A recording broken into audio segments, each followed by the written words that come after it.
Hi, good afternoon class. Welcome to my introduction course on literature review. I will not talk about how to do literature review at the moment, but I would just like to set the stage on why literature review is important so that you can have an overview of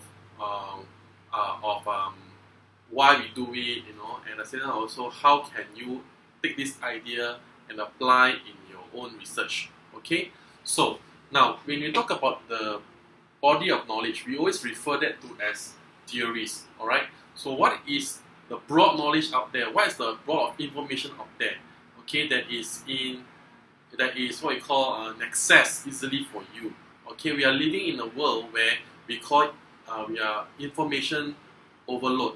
Okay, and not just that, we are in a session where we are having information access. So every day you have once a while you have to look at your phones, or probably you have to an email pop in, So we are living in this kind of world which is full of information today, right? So now this information, it is related to how people see reality, especially the theories. Alright.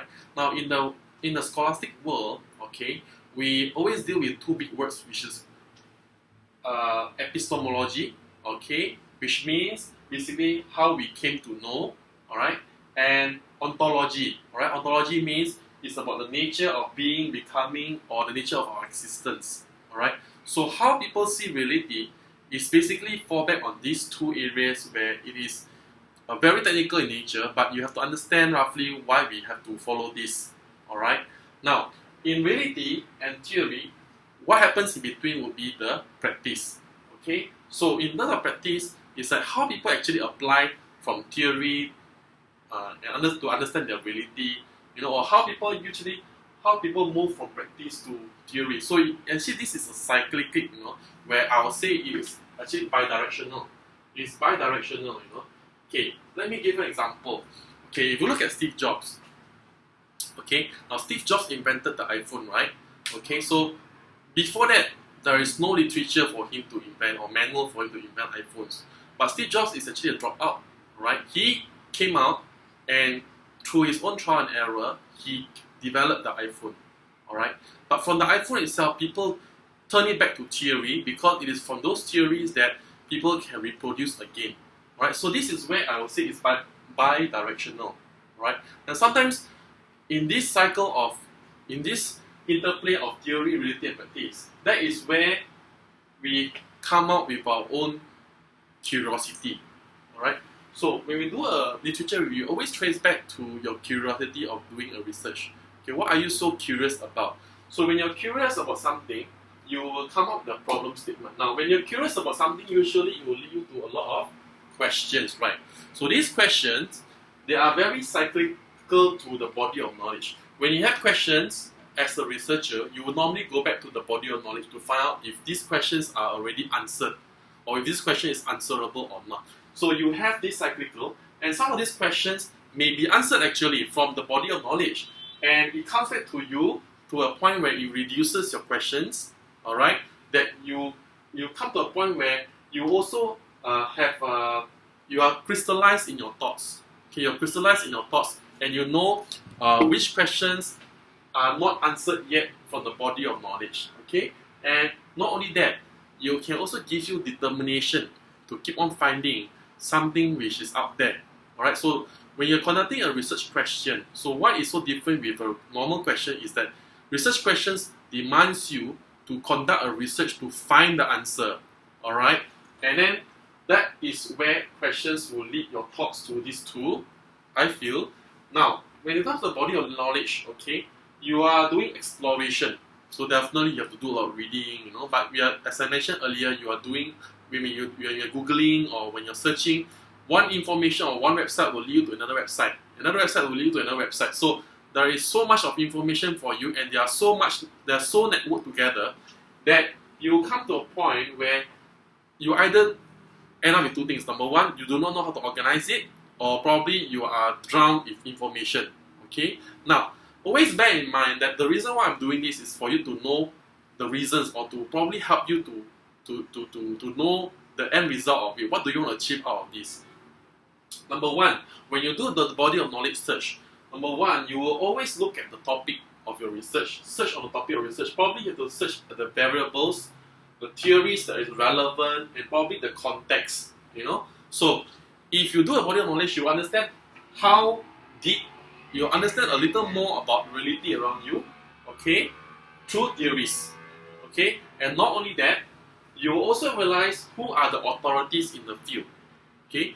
Now, if you're looking at instructional leadership, then you will know that names like Hellinger, okay, will always pop up in all the literatures. If you're looking at distributed leadership, then you have Harris, you know.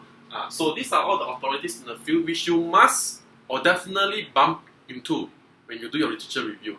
It's just like going to a party as well. Alright, when you go to a party, you have people who are usually popular, okay, and these people people like to go ask them questions which is related to, you know, what is so special about them, you know. So when you imagine you are entering the body of knowledge, so you need to meet these popular people who with their ideas or the source of information that will also help you in your discovery of your knowledge that will lead towards answering the question on your curiosity.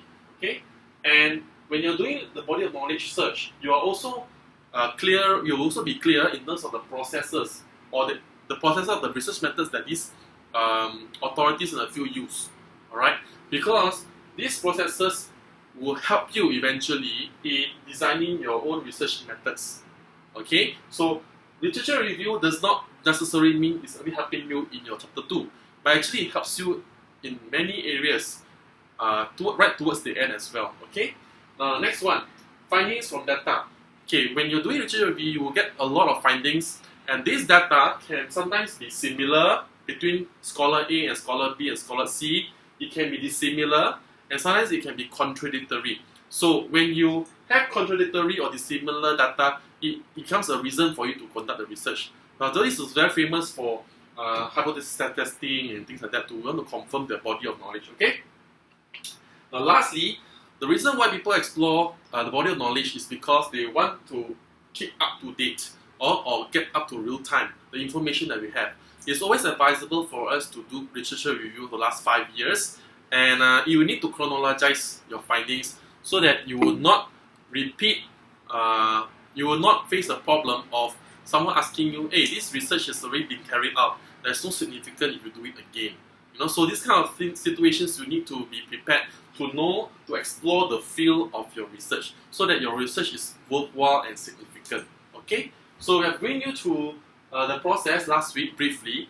That the problem statement is usually people call it as the gap of your study. Okay, well, when you do your body of knowledge, you come to a level of certainty where it can become a gap for your study. It means that there is this knowledge gap that needs to be filled up and through your research. So that is why it makes your research worthwhile and at a PhD level. Okay, because as a PhD level, you need to move knowledge.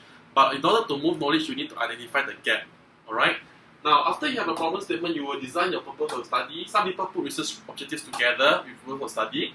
And this will lead you to the research questions and eventually to think of the research methods, findings, and discussion and conclusion. So I did mention to you earlier that the literature review is not just bringing you to this stage, alright? But actually, it helps you in this stage as well because you may need to design your own process of research, okay? Not just probably if you think that it's more suitable to your context, and not only that, you can even use past researchers' methodology to help you or probably become a point of reference for you to follow, okay?